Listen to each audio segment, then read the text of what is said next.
안녕하세요. 서울에서 옷가게를 하며 열심히 살고 있는 여자입니다. 오늘 소개해드릴 사연은 다름 아닌 동서와의 갈등에 관한 이야기인데요. 친정이 좀 사는 집안이라고 콧대가 하늘을 찌르던 동서를 과연 어떻게 보기 좋게 눌러버렸는지 그 통쾌했던 이야기 한번 들어보실래요? 저는 대학교에서 패션 디자인을 전공했어요. 직접 옷을 디자인하고 만드는 것에 흥미를 느껴 부모님의 만류에도 불구하고 프랑스로 유학까지 갔다가 서울 도매시장에 가게를 차려 자리를 잡게 되었죠. 하루하루 너무 바쁘게 일만 해서 그런지 연애를 할 틈이 없었네요.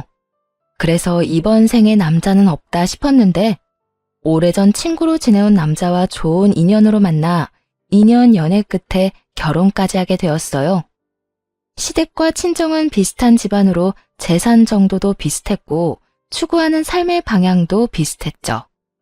저는 외동이지만 남편은 2살 차이 나는 남동생이 있었어요. 우리가 결혼한 지 3년 차가 되던 해에 서방님은 결혼할 여자가 있다고 하더라고요.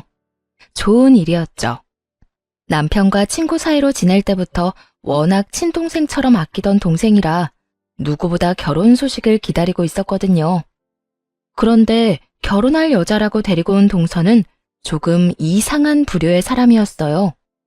듣기론 집이 좀 사는 편인 듯 했는데 있는 척하는 그 꼴이 정말 두 눈 뜨고 보고 있기 힘든 지경이더라고요. 왜 그런 사람 있잖아요. 나 좀 사는 집딸이니 알아서 기어.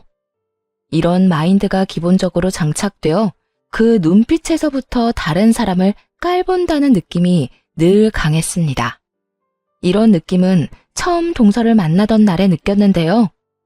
결혼식 전 제대로 식사 자리에서 동서와 둘만 남게 되었을 때 이런 질문들을 하더군요. 형님, 혹시 부모님은 아직 일들 하세요? 직업이 어떻게 돼요? 황당했어요. 거의 첫 만남에 가까운 자리에서 이런 질문을, 그것도 제 직업을 물어보는 것도 아닌 부모님의 직업을 물어보는 것이요. 이렇게 직접적으로 물어오는데 무시하기도 애매한 상황이기에 그냥 대답해 주었습니다. 우리 부모님? 아빠는 그냥 이런저런 일 쉬엄쉬엄 하시고 엄마는 집에 계셔. 아, 그렇구나. 그러면 어디 사시는데요? 뭐, 혹시 새들어 사시는 건 아니죠? 당연히 자가 맞죠? 부모님이 사시는 집이 자가는 맞지만 그 순간 동서가 무례하다는 생각이 확 들어 기분이 살짝 나빠지더라고요. 대답 대신 미간을 찌푸리며 동서를 봤고 동서는 눈치를 보더니 황급히 화제를 돌렸더군요. 어머, 제가 너무 질문이 많죠. 제가 워낙 궁금한 걸 못 참아서.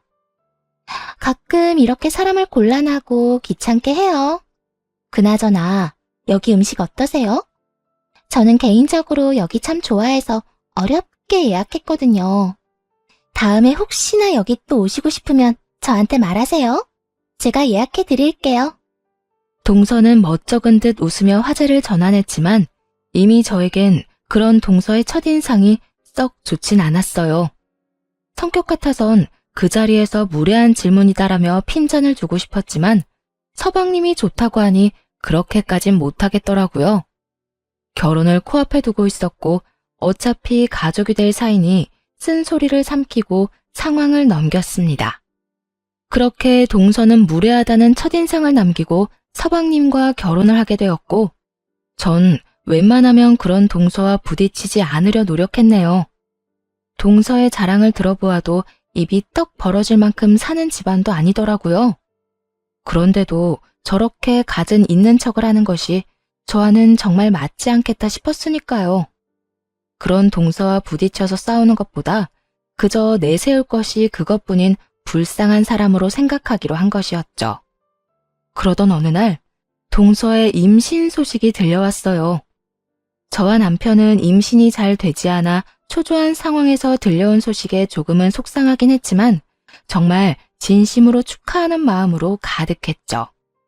동서에게 전화를 걸어 축하의 말을 건넸고 그런데 동서는 이상한 말을 하기 시작하더라고요. 동서, 어머님께 임신했다고 전해 들었어. 정말 축하해. 너무 기쁘겠다. 동서랑 서방님 닮은 아기면 얼마나 예쁘겠어? 형님, 축하한다는 그 말 진심이에요?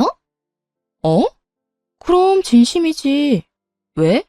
진심이 아닌 것 같아? 사실 그렇잖아요. 듣기론 형님은 임신 준비한 지 꽤 됐다고 들었는데 전 이렇게 쉽게 임신이 되어버렸으니 형님 입장에선 이런 제가 얄미울 수도 있잖아요? 걱정과 우려가 섞인 조심스러운 말이 아니었어요. 그건 분명 경계와 비아냥만이 가득한 말이었죠. 순간적으로 이건 너무 아니란 생각이 들더군요. 앞서 말씀드렸다시피 분명 속상한 마음이 있긴 했지만 그건 동서와 상관없는 저만의 마음이었고 임신 사실을 축하하는 마음만큼은 정말 진심이었으니까요. 진심이었던 만큼 화가 나더라고요. 더는 이런 사람과 좋은 마음으로 지낼 수는 없겠다는 생각이 들었고요. 동서, 무슨 말을 그렇게 해? 동서가 평소에 날 어떻게 생각하고 있는지는 모르겠는데 난 축하할 일에 그런 생각이나 하는 못난 사람 아니야. 전 그냥 형님이 걱정되어서 말해봤어요. 혹시나 저만 임신했다고 형님이 해코지라도 할까봐 겁이 나기도 했고요. 아, 왜 막장 드라마 보면 윗사람이 아랫사람 임신 먼저 했다고 그렇게 괴롭히곤 하잖아요. 혹시나 형님도 그러면 어떻게 하나 걱정이지 뭐예요? 동서, 사람을 무슨 정신병으로 보는 것도 아니고 무슨 말을 그따위로 해? 아니 형님, 전 농담으로 한 말인데 왜 이렇게 화를 내세요? 농담도 농담 나름이지. 동서는 농담이라고 해도 받아들이는 사람이 그렇지 않다고 생각하면 그건 농담이 아니라 그저 경우가 없는 말일 뿐이야. 그러니까 동서도 앞으로 말 좀 가려서 해. 매번 원래 성격이 그렇다. 농담이란 말로 요리조리 피해가면서 사람 곤란하고 기분 나쁘게 만들지 말고. 제가 뭘 어떻게 했다고 이렇게 버럭버럭 하세요? 농담 2번 했다간 제 머리채라도 잡겠어요, 형님. 아니면 지금 하는 말과는 달리 진짜 뭐 찔리는 거라도 있나? 뭐? 어머, 정말인가 보다. 형님, 죄송한데 한동안은 저한테 가까이 오지 마세요. 형님 이러는 거 보니 마음이 좀 불안해서요. 걱정하지 마. 그렇지 않아도 동서 정신이 좀 아파 보여서 나도 동서랑 멀리할 예정이었거든. 서로 마음이 통했네. 뭐라고요? 정신이 아파 보인다고요? 지금 그 말은 제가 정신병자라도 된다는 말씀이세요? 병자까진 아닌데 그 비슷하게는 보이긴 해. 정신 멀쩡한 사람이면 진심으로 축하해주는 사람한테 그런 말은 할 수 없다는 게 일반적인 상식이고 올바른 정신 상태라고 난 생각하거든. 그런데 동서는 좋은 말을 좋은 말로 받아들이지도 못하고 혼자 망상에 빠져서는 모든 상황을 왜곡해서 받아들이는데 내가 어떻게 동서를 정상적인 사고를 가진 사람이라고 볼 수 있겠어? 그러니까 나한테 이렇게 하기 전에 동서 행동부터 다시 돌아봐. 괜히 사람 이상하게 몰아가지 말고. 이때껏 저에게 비아냥대느라 일관적인 목소리 톤을 유지하던 동서는 그제야 화가 슬슬 올라오는지 점점 언성을 높이기 시작하더군요. 멀쩡한 사람 이상하게 몰아가는 사람은 제가 아니라 형님이거든요? 진짜 이상한 사람이네. 나 그런 말 처음 들어봐요. 진짜 처음이라고요. 그럼 동서 주변에 진정 동서를 위하는 사람이 없다는 뜻인 거야. 하긴 그런 식으로 살았으면 누가 동서 옆에 남아있을 수나 있었겠어? 있다고 해도 그냥 겉보기에나 친구일 뿐이겠지. 제가 진짜 이런 말까지 안 하려고 했는데 형님이 심보가 그따위니까 임신이 안 되는 거라고요. 각자 알아서 생각하기로 하고 동서 말대로 하자. 앞으론 시댁에서 만나도 서로 거리를 좀 두고 알아서 할 일만 하잔 뜻이야. 그러면 합의된 걸로 알고 전화 끊을게. 전화를 끊고 나니 더 화가 나더군요. 그런데 이런 저보다 더 화가 난 건 남편이었어요. 동서와 통화하는 걸 옆에서 다 듣고 있었는데 전화를 끊고 옆을 보니 남편의 얼굴이 울긋불긋 곧 터질 것만 같더라고요. 재수씨 진짜 미친 거 아니야? 어떻게 말을 그따위로 할 수가 있어? 당신한테 언제부터 이따위로 말했던 거야? 아, 됐어. 그런 걸 따져봐서 뭐해? 그냥 앞으로 무시하면 돼. 당신은 무시가 돼? 난 지금 당장 달려가서 따지고 싶은 마음이 굴뚝인데. 물론 나도 하나지. 그런데 여보, 똥은 무서워서 피하는 게 아니라 더러워서 피하는 거야. 괜히 엮여봤자 나만 똑같은 사람만 될 거고 난 굳이 동서랑 한 세트로 엮이고 싶지도 않아. 일단 무시할 수 있을 때까진 무시해보고 그게 안 된다 싶으면 나부터 가만히 있지 않을게. 그러니까 당신은 우선 진정 좀 해. 얼굴에 불 날 것 같아. 그게 뭐야? 화가 나는 와중에도 남편이 이렇게까지 편을 들어주고 저보다도 더 화를 내니 기분이 조금 풀리더라고요. 그렇게 남편 덕분에 조금은 진정이 되었고 한동안은 동서가 괘씸하긴 했지만 이내 다시 평온한 일상으로 돌아왔어요. 그 후 시댁에서 동서를 마주칠 때가 있긴 했지만 거의 말을 섞지 않고 서로 할 일만 했고요. 그러자 이 모습을 보고 하루는 시모가 저희 둘을 불러 앉히더라고요. 너희 둘 싸웠니? 왜 두 사람 사이에 찬바람이 쌩쌩 불어? 어머님, 그게요. 저 진짜 속상해 죽겠어요. 형님이 글쎄 저를 정신이 이상한 사람으로 몰아가는 거 있죠? 저는 그냥 제가 형님보다 먼저 임신을 하게 돼서 죄송스럽기도 하고 걱정되어서 한 말에 형님이 막 화를 내시면서 막말을 하는데 저 정말 너무 무섭고 섭섭했어요. 동서는 이런 상황을 기다렸다는 듯 고자질을 하기 시작하더라고요. 딱 본인이 한 말은 쏙 빼놓고 눈물까지 흘리며 피해자인 척을 하는데 기가 막히더라고요. 다른 집안에서 이런 일이 일어났다면 서로 변명을 하기 바빴을 수도 있지만 그저 아무 말도 하지 않고 있었어요. 남편과 친구 사이로 5년, 연애 3년, 결혼 3년, 총 11년의 세월을 지내며 봐온 시모는 이런 상황에서 한쪽으로 치우칠 사람이 아니란 걸 믿어 의심치 않았으니까요. 아니나 다를까 시모는 동서의 말이 끝나자마자 다시 되묻기 시작했습니다. 둘째, 네가 도대체 첫째한테 뭐라고 했길래 첫째가 화까지 냈니? 내가 첫째를 봐온 게 11년이다. 절대 그냥 화를 낼 애가 아니다 이 말이야. 하물며 네가 임신까지 했다는 걸 아는 첫째가 화를 냈다고? 도대체 무슨 말을 어떻게 한 거야? 시모의 질문에 동서는 적잖게 당황한 눈치였어요. 임신까지 한 자신이 눈물까지 쏟아내며 저런 말을 하면 시모가 화를 내면서 저를 혼낼 거라 생각했나 봐요. 그런데 시모는 저를 한번 보지도 않고 자신에게 핀잔을 하는 분위기가 되어버렸으니 그럴만하죠. 저는 그냥 형님 상황이 그러니까 축하한다는 그 말이 진심이냐고 물어봤어요. 남편한테 들어보니까 형님은 1년 넘게 임신 준비했는데도 아직이라고 해서요. 저는 이렇게 한 번에 임신이 되어버렸으니까 아무래도 좀 속상하실 것 같아서요. 뭐야? 넌 너한테 진심으로 축하한다는 사람한테 그따위로 말했단 말이야? 아니 어머님, 제 말 좀 들어보세요. 저는 그냥 더는 들을 것도 없어.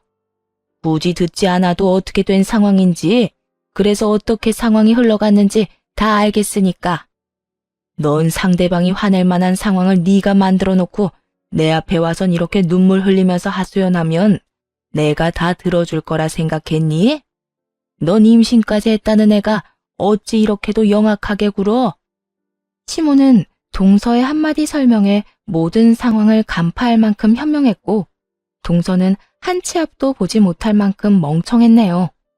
결국 저를 골탕 먹이기 위해 벌인 눈물쇼는 동서만 혼나는 상황으로 끝이 났고 그날 이후 동서는 식구들의 눈을 피해 저에게 시비를 걸어오곤 하더군요. 저 역시 그냥 당해주지만은 않으며 거리를 두며 지냈고요. 그러다 시모의 생신이 다가왔어요. 동서는 배가 꽤나 나온 상태였고 저도 신상품 제작에 들어간 상황이라 눈코 뜰 새 없이 바빠 정신이 없는 상황이었죠. 시모는 이런 두 며느리의 상황을 고려해 밖에서 간단히 외식이나 하자고 하시더라고요. 동서는 이때가 자신의 재력을 뽐낼 기회다 싶었는지 누구보다 먼저 나서 계획을 세우기 시작하더군요. 그러면 제가 한정식집 예약할게요. 형님, 거기 아시죠? 탱탱동에 있는 식당이요. 알긴 하는데 거기 예약하기 힘들 텐데? 듣기론 두어 달 전부터 예약해야 한다고 하던데 2주일밖에 안 남았는데 예약할 수 있겠어? 그냥 내가 할까? 나도 아는 지인이 있긴 해서 어떻게 부탁 좀 하면 될 것 같긴 한데. 형님이요? 됐어요. 그렇게 큰 소리 치다 예약 못하면 이도저도 안 된다고요. 그냥 제가 해결할게요. 형님은 잘 모르겠지만 이런 일은 돈이면 다 돼요.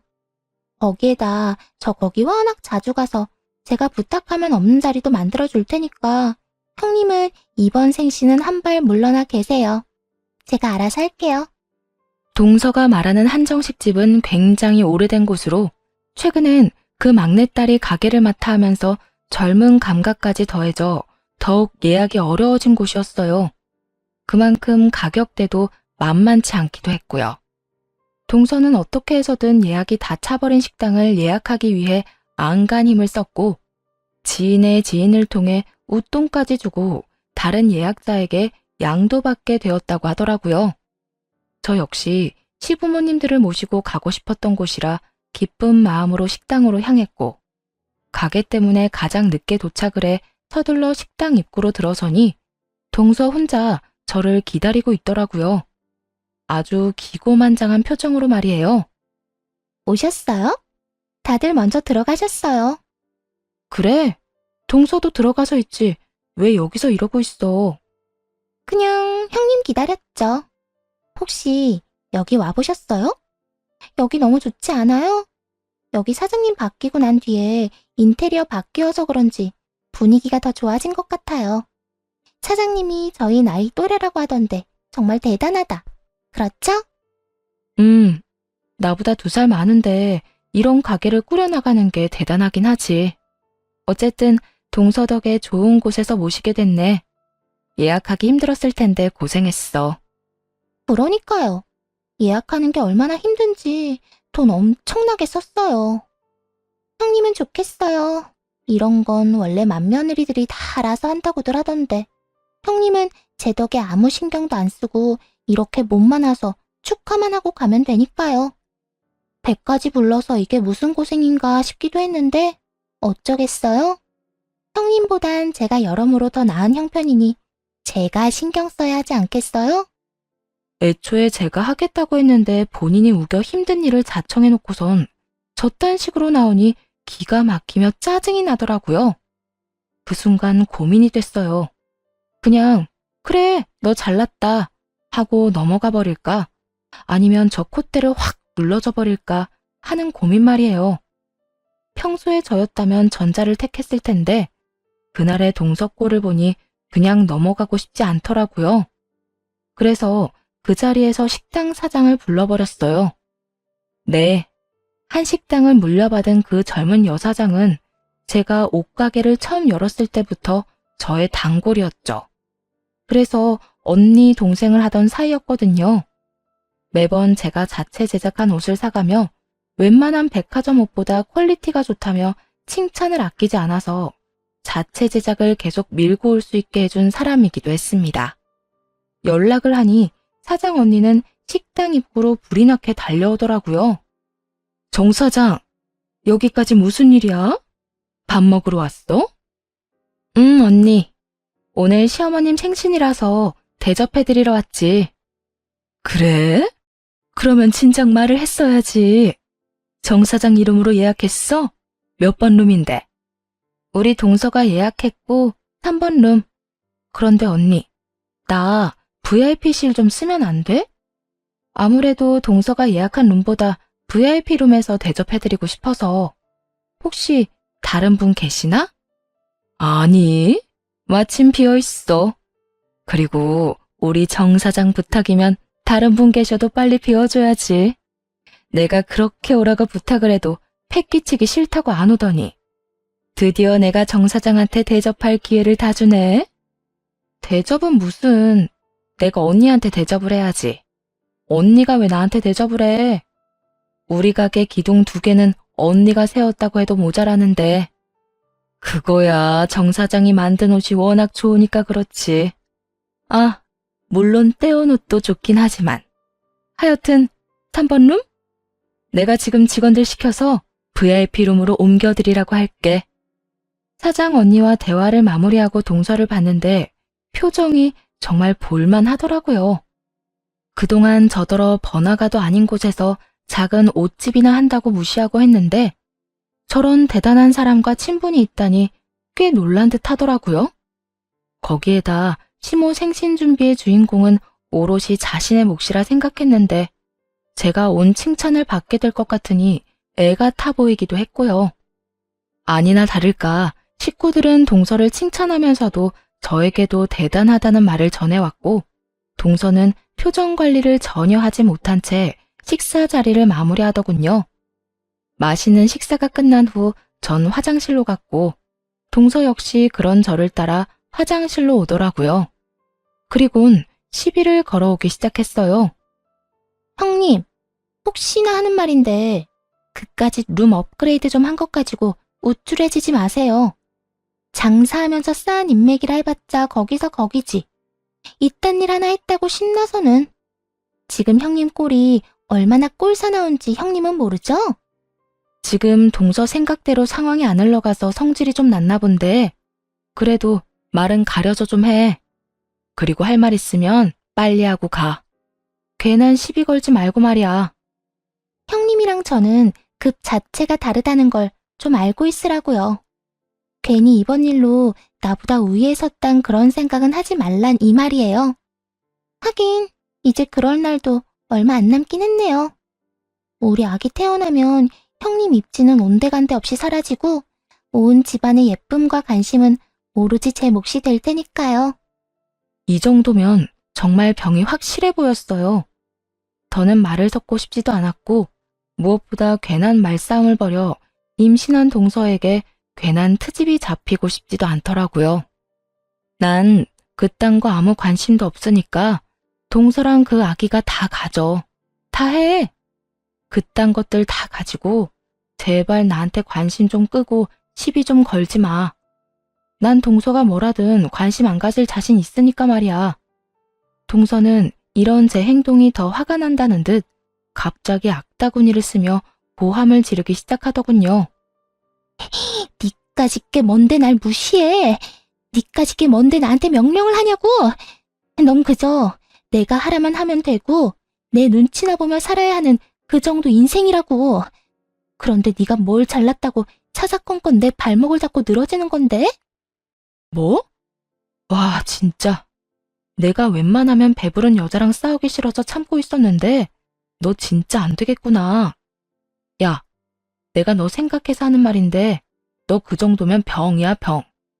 그러니까 애를 위해서라도 정신병은 좀 가봐. 그런 마음가짐이랑 심보로 애는 제대로 키울 수나 있겠니? 아니, 네 인생이나 제대로 살아갈 수 있을 것 같아? 뭐야?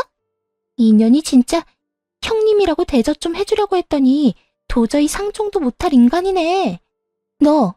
내가 너 가만둘 줄 알아? 내가 너 어떻게 해서든 이 집안에서 몰아내고 말 거라고. 동서는 약이 바싹 올랐는지 발까지 동동거리며 화를 냈고 전 그저 미친 여자를 바라보고 있었네요.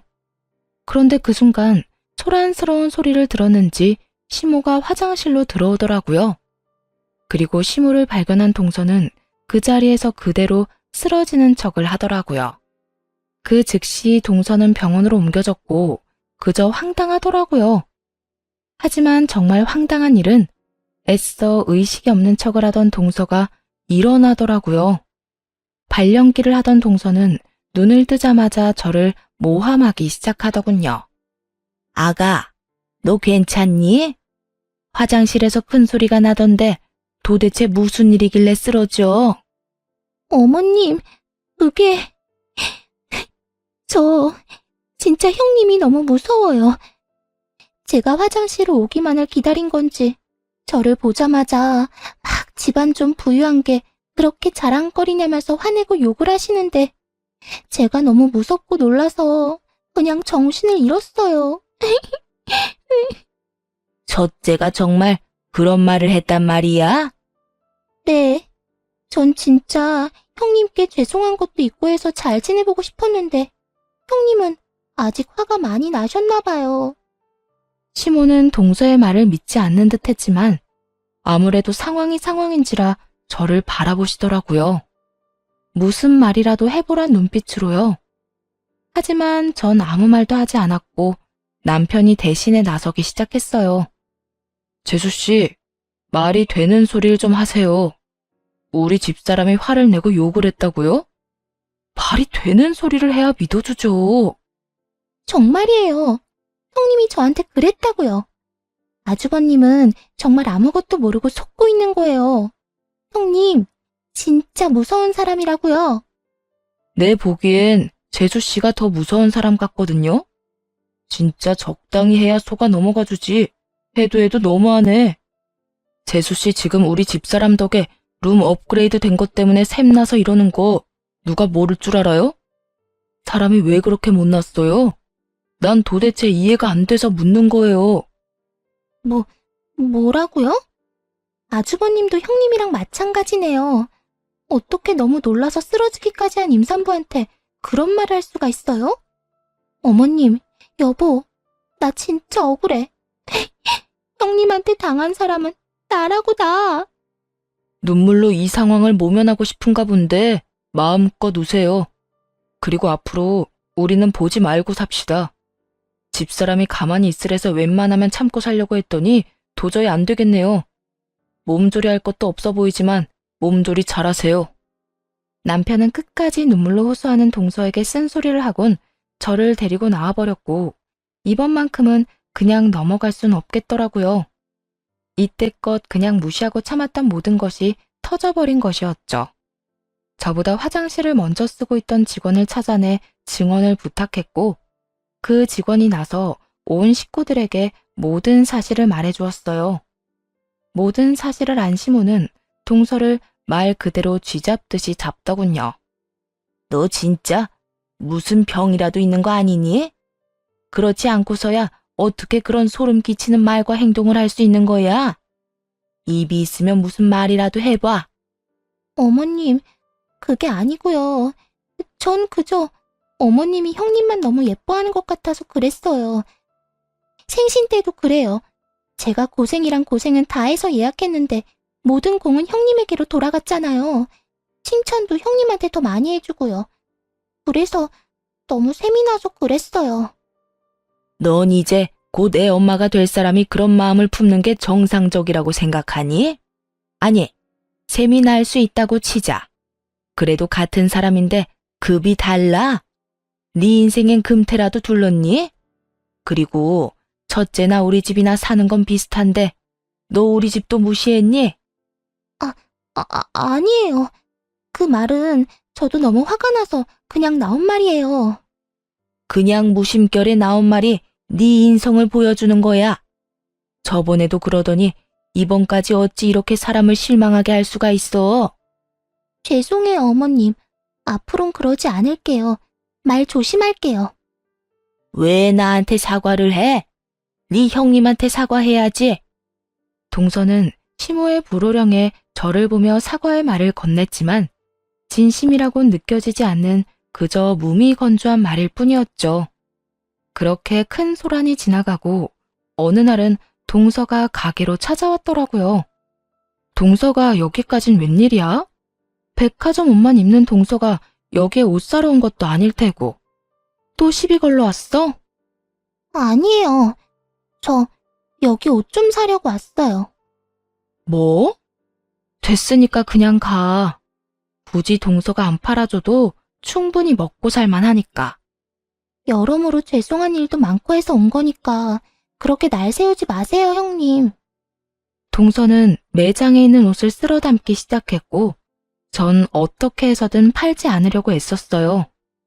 배는 부를 대로 부른 동서에게 맞지 않을 옷일 뿐더러 제가 정성 들여 만들고 사온 옷을 동서에게만큼은 팔고 싶지 않더라고요. 하지만 동서는 작정이라도 한 듯 돈봉투를 제게 던지더니 옷을 가지고 가버렸고 전 동서의 다음 행보를 기다렸죠.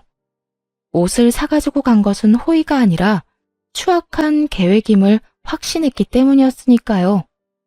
아니나 다를까 며칠 뒤 동서는 싸가지고 갔던 옷을 그대로 다 가지고 와 환불을 요청하더라고요. 형님, 제가 웬만하면 입으려고 했는데 배도 너무 많이 나왔고 저한텐 어울리지도 않더라고요. 그래서 다 환불하려고요. 그러게 내가 그냥 두라니까 왜 고집을 피워서 서로 피곤하게 만들어. 앞으론 그냥 사던 데서 사. 여기 돈. 동서가 준 봉투 그대로이니까 확인 안 해봐도 될 거야. 동서는 적어도 제가 약이라도 오르길 바라는 듯 했지만 이미 예상했던 터라 타격감이 하나도 없더라고요. 그런데 전혀 예상하지도 못한 일이 기다리고 있었네요. 그건 바로 옷에 동서가 한 짓거리들이었죠. 동서는 사간 옷에 무슨 짓을 한 것인지 살짝 찢어진 것도 있었고 고춧가루와 간장으로 오염된 것도 있더라고요. 도저히 다시 팔 수 없는 상태들로 가득한 옷을 확인하는데 이건 분명히 고의성이 다분하다 확신하게 되었습니다. 더는 참을 수가 없더라고요. 바로 옷가지를 싸들고 동선의 부모님이 하는 공장을 찾아갔죠.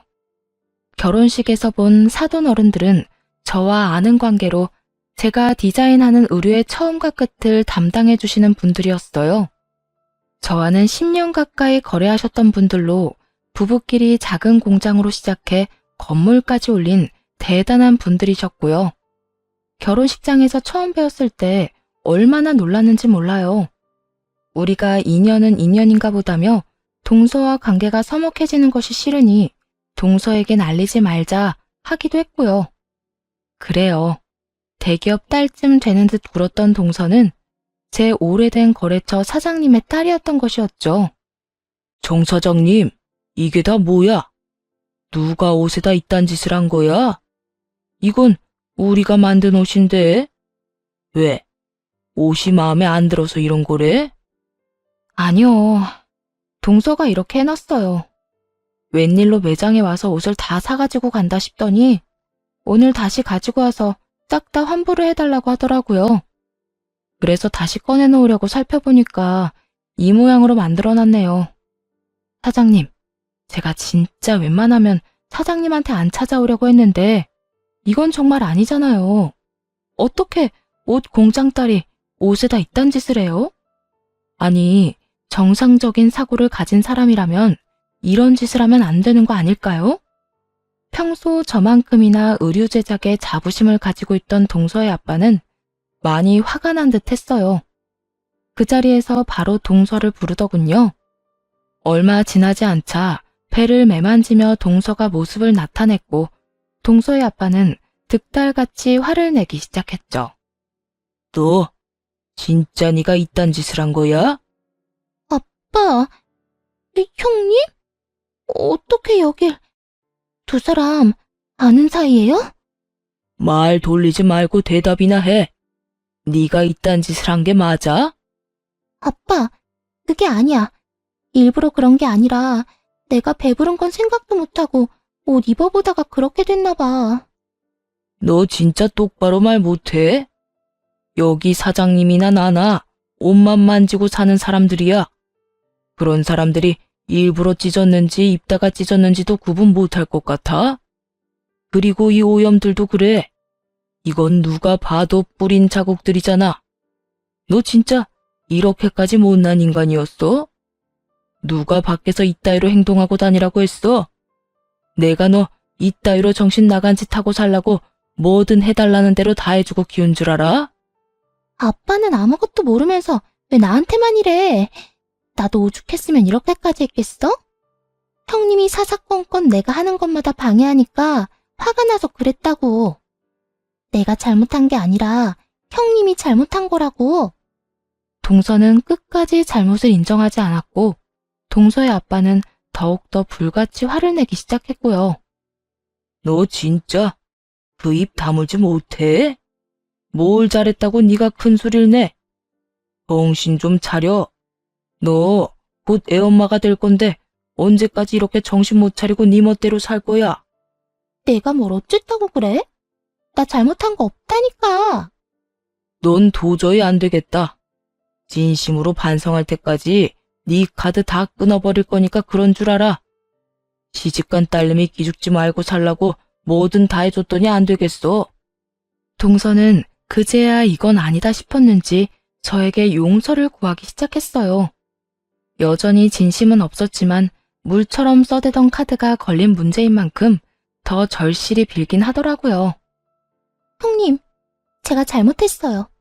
제가 워낙 셈이 많은데 매번 상황이 형님에게 좋은 쪽으로만 흘러가니까 그게 너무 질투나서 그랬어요. 그러니까 저 좀 용서해주세요. 제발요. 네? 애절하지만 진심이라고는 없는 동서의 사과에 대답도 하지 않았고 동서의 아빠가 나서 상황을 정리해 주었어요. 이제 와서 그런 식으로 하는 사과가 무슨 소용이야? 이미 버스는 떠났다. 넌 앞으로 카드는 압수야. 아빠, 왜 그래 진짜. 내가 사과도 했잖아. 그러지 말고 카드는 그대로 쓰게 해줘. 이제 아기도 태어나면 돈 쓸 때도 많을 텐데 나 아빠 카드 없으면 안 돼. 넌 결혼도 안 해가 왜 내 돈을 쓰고 살려고 그래? 이참에 네 남편한테 받은 생활비로만 살아. 알겠어? 그 돈으로 어떻게 살아? 난 못 산단 말이야. 왜 못 살아? 그 돈이면 차고 넘치는데. 하여튼 앞으로 조용하게 살아. 너 하는 거 보고 카드를 다시 돌려줄지 말지 결정할 테니까. 그렇게 상황은 정리되었고 동서는 카드가 중요하긴 했는지 한동안은 조용히 지내더라고요. 그렇게 다시 평화로운 때를 보내게 되었네요. 새로운 시즌이 시작되면서는 여러 사장님들을 만나며 시간을 보내고 있었죠. 매 시즌마다 옷을 제작하곤 했는데 그때도 마찬가지였고요. 디자인은 끝냈고 원하는 원단 가격이 예상과 맞지 않아 가게 근처에서 원단 사장님을 만나 이야기를 나눈 일이 있었어요. 제 나이 또래의 사장님이라 그나마 편하게 가격 조율을 이끌어내려 노력하고 있는데 카페로 아는 사람들이 줄지어 들어오더라고요. 남편과 서방님, 그리고 동서까지요. 이게 무슨 일인가 싶어 세 사람을 보았고 세 사람은 저에게 다가왔어요. 여보? 서방님, 동서, 세 사람이 여기까진 무슨 일이야? 여보, 우린 재수씨가 급하게 할 말 있다고 해서 왔어. 그렇지 않아도 당신 가게 근처라서 다 끝내고 보고 가려고 했는데 여기서 다 만나네? 아, 그래? 여긴 우리 원단 거래처 사장님. 제 남편이에요, 사장님. 사장님과 남편은 서로 인사를 나누려고 손을 내밀고 있었고 그 순간 동서는 콧방귀를 끼며 이렇게 말하더라고요. 원단 사장님은 무슨? 아주버님, 저 사람 형님이랑 만나는 남자예요. 형님, 저 남자랑 바람 피우고 있다고요. 바람이라니. 이건 또 무슨 막장보다 더 막장 같은 망상인가 싶었어요. 사장님이 앞서 말씀드렸다시피 제 또래에다가 준수한 외모이다 해도 저와는 전혀 그런 관계가 아닐 뿐더러 저희가 나누었던 대화는 다정하기는커녕 총성 없는 전쟁과도 같은 상황이었는데 말입니다. 사장님은 동서의 모함이 황당하다는 듯 헛웃음을 지어 보였고 저 역시 별반 다르지 않았어요. 동서, 지금 그게 무슨 말이야? 바람이라니. 그건 너무 지나친 억측 아니야? 아니거든요. 제가 아까 다 봤어요. 두 사람 다정하게 웃으면서 대화하는 거요. 그것만 본 줄 알아요? 두 사람 손도 잡고 사랑한다고 하는 것도 다 들었다고요. 여보, 아주버님, 제가 급하게 오라고 한 게 다 이것 때문이라고요. 아무래도 형님이 요즘 좀 수상해서 지켜보고 있었거든요. 그런데 저 남자랑 지나치게 자주 만난다 싶더니 오늘에서야말로 이렇게 현장을 딱 잡은 거 있죠? 들어보니 동서는 어떻게 해서든 트집을 잡아내기 위해 제 가게 근처에서 절 감시하고 있었던 모양이었어요. 그러다 딱 한 번 제가 남자와 만나는 것을 목격하게 되었고 다신 없을 기회라 생각했던 동서는 제 남편뿐 아니라 자신의 편이 될 거라 믿어 의심치 않은 서방님까지 그 자리에 부른 것이었죠. 그 상황이 얼마나 황당한지 웃음만 나왔어요. 하지만 이런 저와는 달리 남편은 화가 많이 난 듯 한 번도 본 적 없는 얼굴을 하고 있더라고요. 혹시나 저를 의심하는 것인가 생각했는데 그 화는 저를 향한 분노가 아니었어요. 그건 동서를 향한 것이었죠.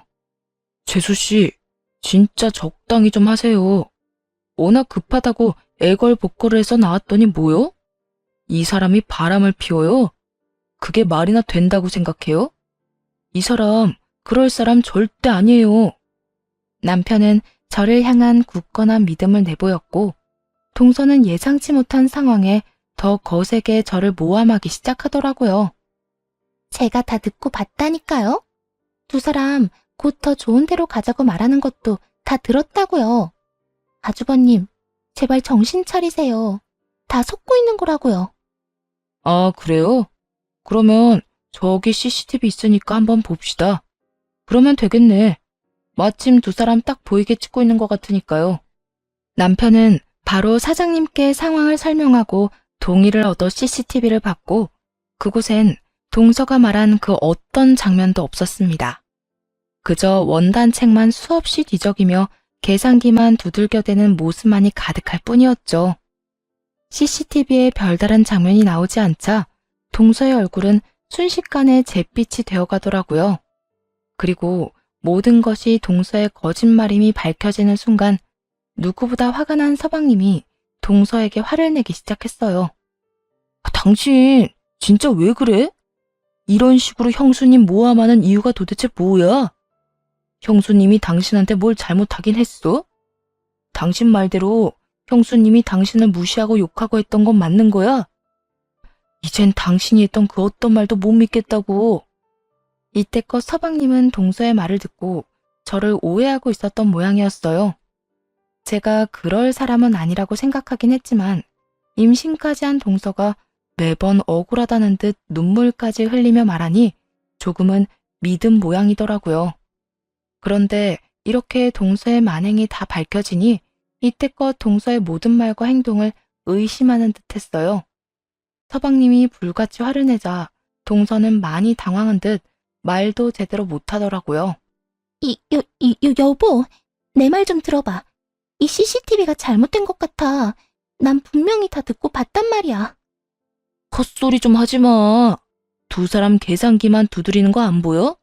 그리고 당신 말처럼 웃고 있지도 않잖아.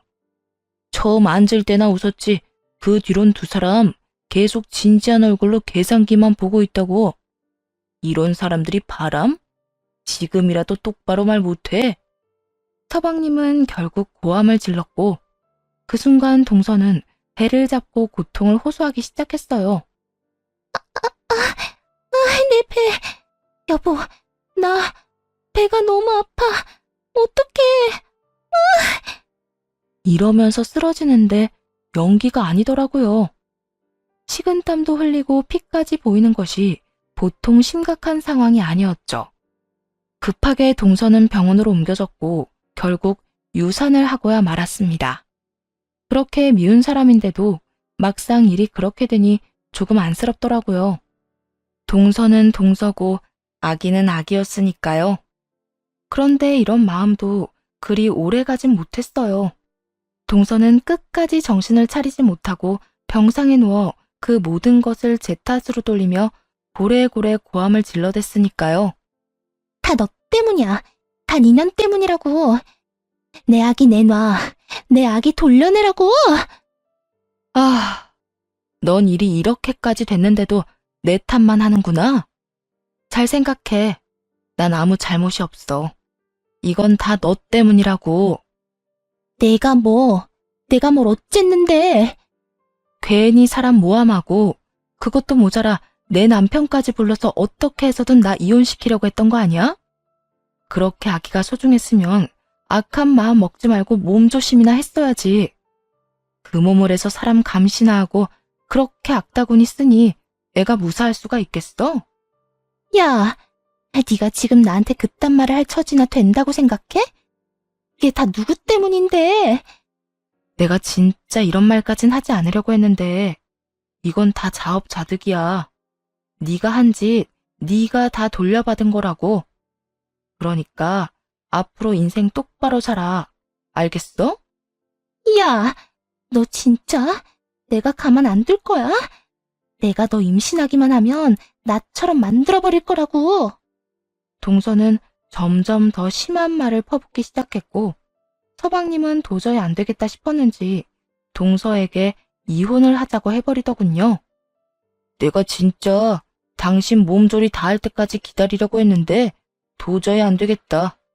우리 이혼하자. 뭐? 이혼? 나 지금 유산까지 해서 슬퍼하는 거 안 보여? 그럼 나한테 이혼하자는 말이 나와? 당신까지 나한테 이럴 거야? 그러니까 적당히 좀 하지 그랬어. 지금도 그래. 그렇게 슬프다는 사람이 남 탓할 정신은 있어? 말이야 바른 말이라고. 형수님이 뭘 잘못했는데?